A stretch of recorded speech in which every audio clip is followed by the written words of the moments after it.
Jadi Lingga Ardi ini adalah salah satu santri dari Joglojib ya Lingga ya. Lingga Ardi ini juga merupakan alumni dari Akademi Teknik Tirta Wiyata yang aktif di dalam kegiatan di Joglojib Gunung Pring. Nah, kalau boleh tahu Lingga, kegiatan apa aja yang sudah pernah dilakukan bersama Pak Aji Lingga? Untuk kegiatan yang pernah dilakukan dengan Pak Aji, yang pertama tentunya pelatihan-pelatihan,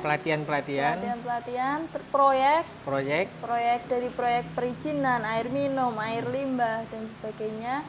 Terus amal juga. Amal maksudnya juga. kegiatan sosial. Kegiatan sosial. Terus ini kegiatan dengan NU juga, NU Muntilan. Alhamdulillah. Apa lagi ya?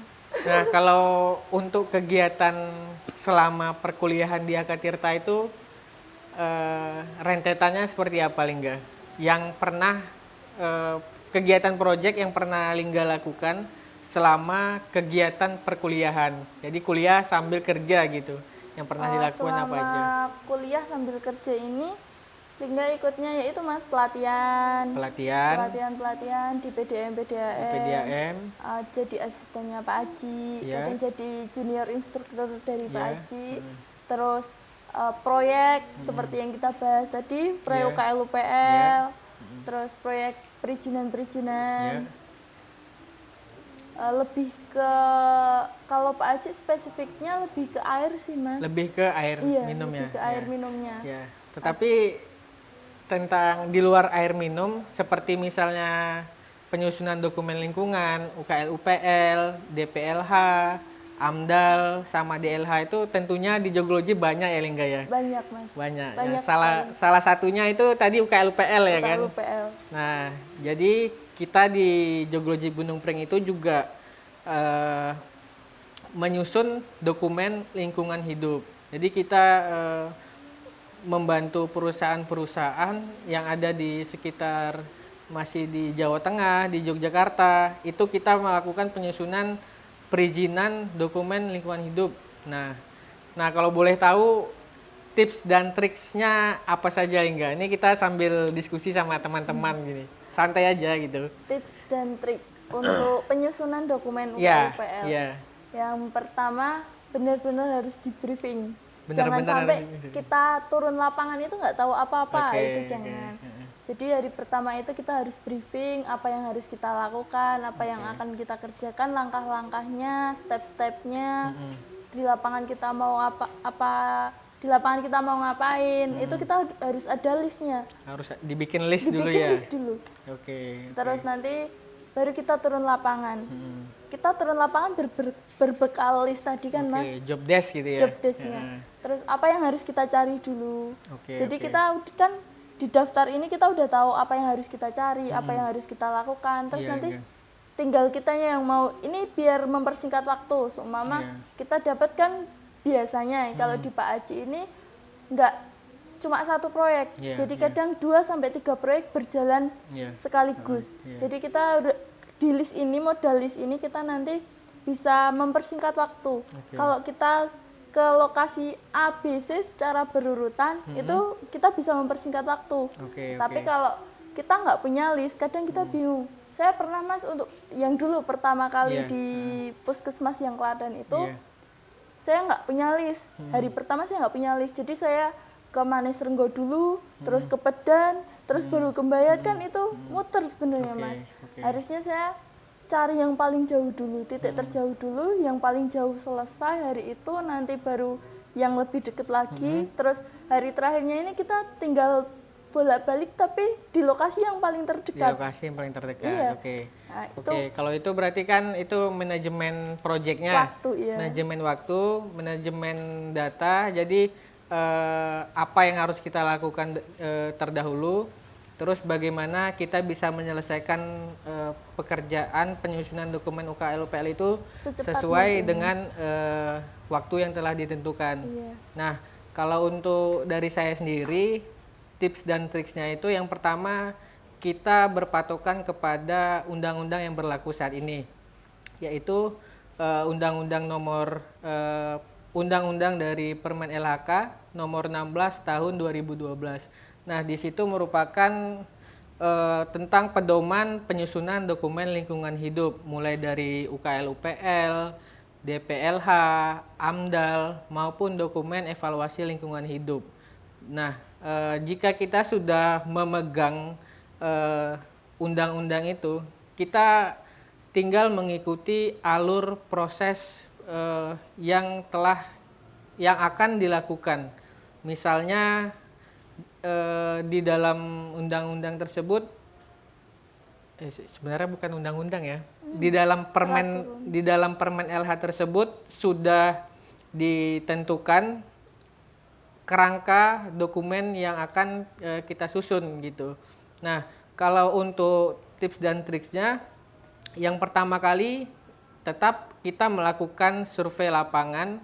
Semisal saya ngambil contoh studi kasus, misalnya kita disuruh menyusun dokumen UKL-UPL salah satu pasar di kota Yogyakarta. Nah, kita harus mengidentifikasi dulu lokasi pasar tersebut dengan kegiatan apa saja yang ada di sekitar pasar tersebut. Karena kegiatan yang di sekitar itu berpengaruh terhadap karena kegiatan pembangunan pasar itu berpengaruh terhadap kegiatan yang ada di sekitar. Nah, biasanya penyusunan dokumen UKL-UPL itu dilakukan sebelum dilakukannya kegiatan pembangunan pasar tersebut. Nah, biasanya pihak pengelola pasar itu sudah menyiapkan detail engineering design. Nah, itu yang bisa kita pakai sebagai pedoman kita nanti untuk mengukur luasan-luasan bangunan, dan data DED tadi itu juga kita gunakan untuk metode survei kita. Nah, jadi misalnya kita mau menyusun dokumen, tapi lahannya masih kosong gitu kan. Kita belum tahu tuh bangunannya seperti apa, ukurannya seperti apa gitu. Jadi kita itu bisa melakukan identifikasinya itu melalui detail gambar yang telah diberikan kepada kita. Nah, dari skema gambar tadi itu kemudian kita kan bisa mengukur luasan-luasan bangunannya, termasuk di situ jaringan sanitasinya seperti apa, seperti jumlah septic tanknya kapasitasnya berapa, terus jenis spahnya ada berapa.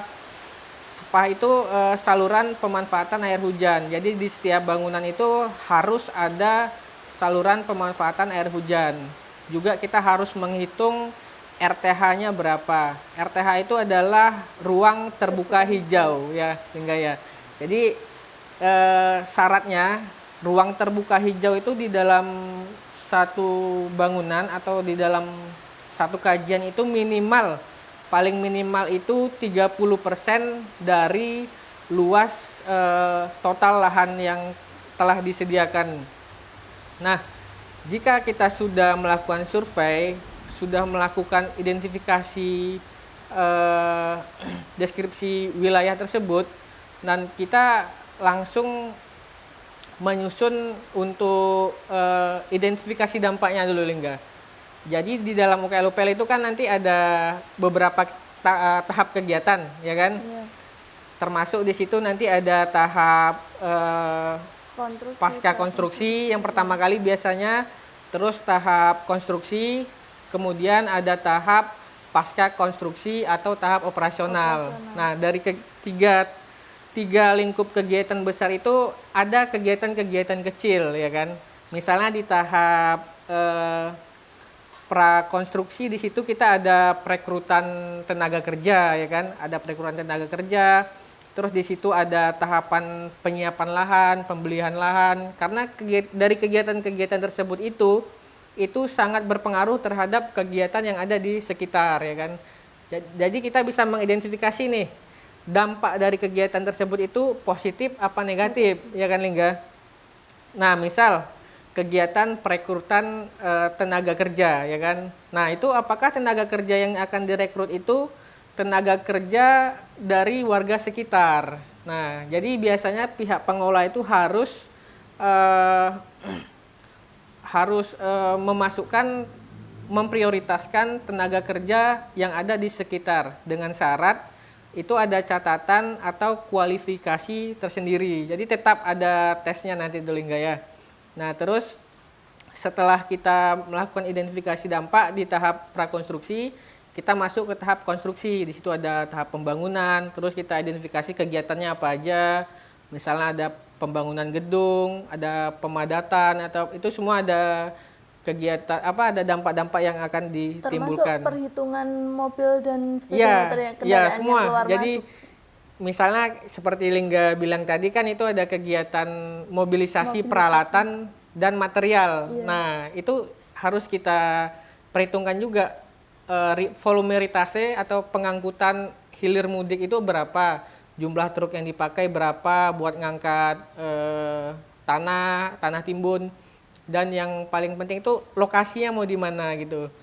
Jangan sampai lokasi yang mau ditaruh itu nanti di lahan sebelah atau itu di sebelah di sekitar jalan kan, itu mengganggu kenyamanan ya kan.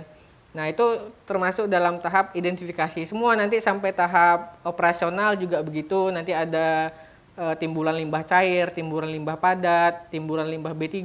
Jadi kita itu harus mengidentifikasi secara keseluruhan dampak yang ditimbulkannya itu apa, ya kan?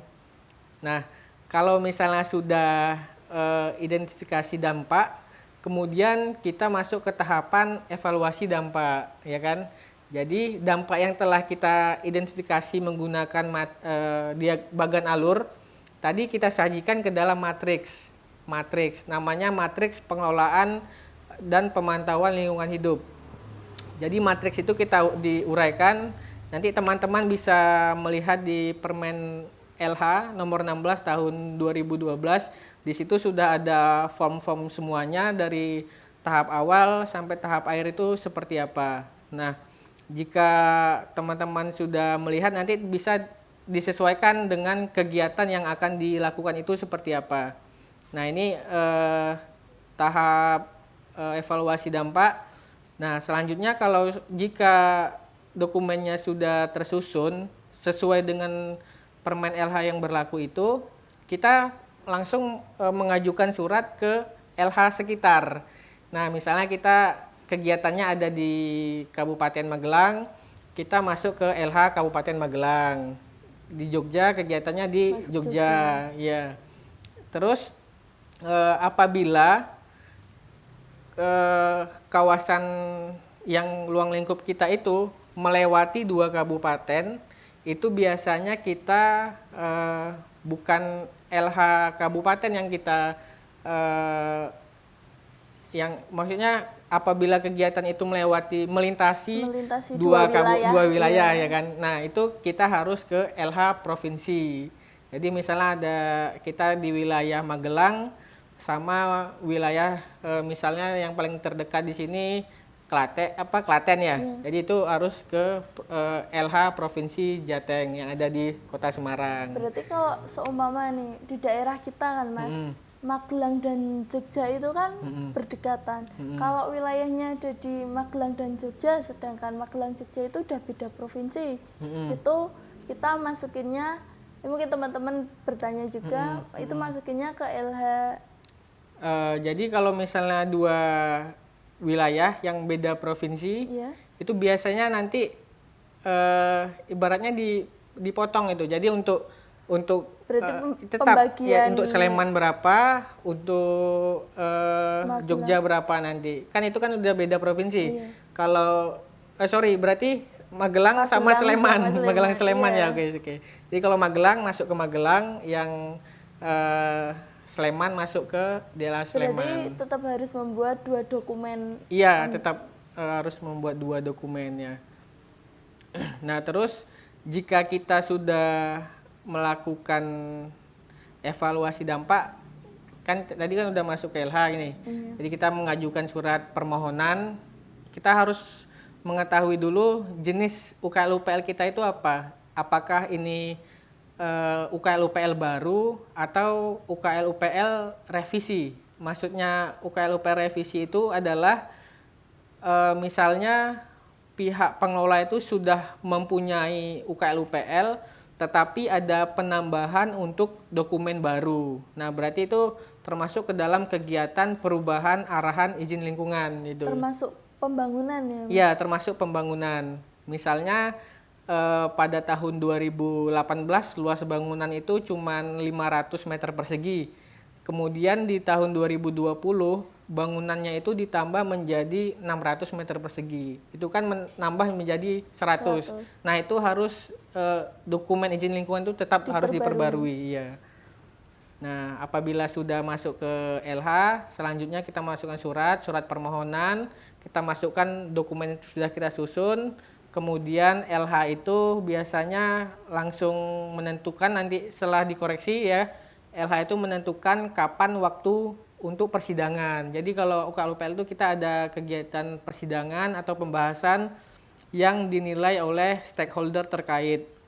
Misalnya seperti Dinas Perhubungan, Dinas PUPR, Dinas Lingkungan Hidup, dan stakeholder yang berkaitan dengan kegiatan. Termasuk Dinas Kesehatan juga. Dinas Kesehatan juga, Dinas Kesehatan gitu. Nah, terus apabila dokumen sudah masuk, sudah dipersidangkan, biasanya kan ada arahan. Jadi kita itu menerima semua masukan-masukan dari stakeholder terkait, kemudian dari masukan-masukannya itu nantilah yang akan kita gunakan sebagai penyempurnaan dokumen lingkungan hidup kita gitu.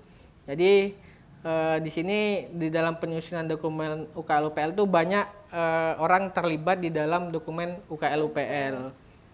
Nah, setelah itu kita revisi, mungkin seperti itu ya, apa namanya? Datang revisi, kesalahan, revisi lagi. Mungkin kayak susah mana Lingga kalau misalnya dikaitkan dengan PKL kuliah kan revisi-revisi. Kalau dari pengalaman saya, UKL-UPL ini lebih, kalau tingkat susahnya lebih susah PKL sih Mas. Tapi dari segi perubahan-perubahan, revisi-revisi dan sebagainya itu lebih ribet UKL-UPL. Iya tadi betul. Lebih gampang PKL-nya. Karena kan kita di sini kan kita harus benar-benar dilakukan sesuai dengan permintaan dari stakeholder terkait. Kita harus menyesuaikan dengan arahan-arahan yang mereka berikan ya Inga ya. Nah, terus jika revisi sudah masuk sampai sempurna nih, jadi kita mungkin tidak hanya sekali revisi, kadang kita udah masukin revisi, ternyata LH itu mengkoreksi masih ada kesalahan, kita mengkoreksi lagi, yaitu nggak apa-apa, itu untuk apa namanya penyempurnaan dokumen kita.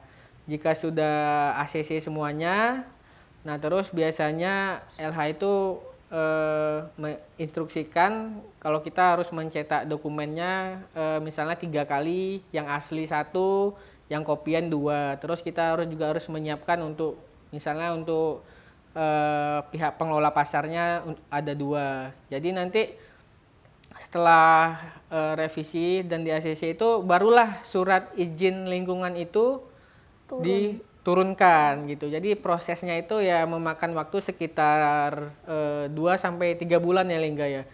Dari awal survei sampai akhir ya kan. Nanti juga di dalam penyusunan itu membutuhkan uji kualitas air, kualitas limbah, kualitas udara, sama uji tingkat kebisingan nanti itu.